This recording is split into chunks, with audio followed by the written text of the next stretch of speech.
உலகத்தின் மனிதர்கள் ஒவ்வொருவரும் ஒவ்வொரு விதமாய் இருப்பார்கள்.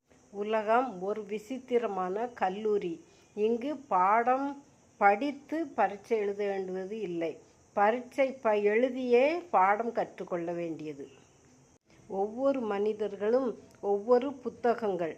ஏன்னா அவர்களுடன் பழகும் போதுதான் நிறைய காரியங்களை கற்றுக்கொள்ள முடியும். சிலர் சுயநலக்காரர்களாய் இருப்பார்கள், அகந்தை உள்ளவர்கள், ஆடம்பரக்காரர்களாய், பரியாசக்காரர்களாய், மார்க்கத்தில் ஈடுபடுகிறவர்களாய், உணர்ச்சிகளை புரியாமல் விளையாடுகிறவர்களாய், பின்பற்றவர்களாய் மதிக்க தெரியாதவர்களாய், வாழ தெரியாதவர்களாய், மற்றவர்களை அற்பமாய் எண்ணுகிறவர்களாய், மற்றவர்களை நேசிக்க தெரியாதவர்களாய், பெருமைக்காரராய் இருப்பார்கள்.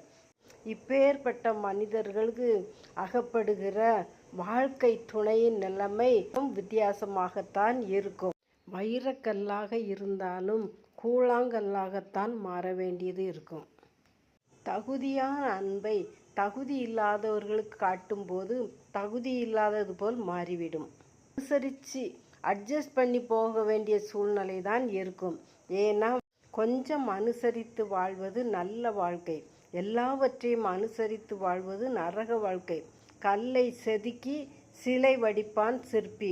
தன்னுடைய பிழைகளை செதுக்கி வாழ்கிறவர்கள் ஒரு சிலர் மட்டும்தான். பசித்த வயிறும் பணமில்லா வாழ்க்கையும் பொய் உறவுகளும் கற்றுத்தருகிற பாடத்தை போல் வேறு யாராலும் கற்றுத்தரவே முடியாது.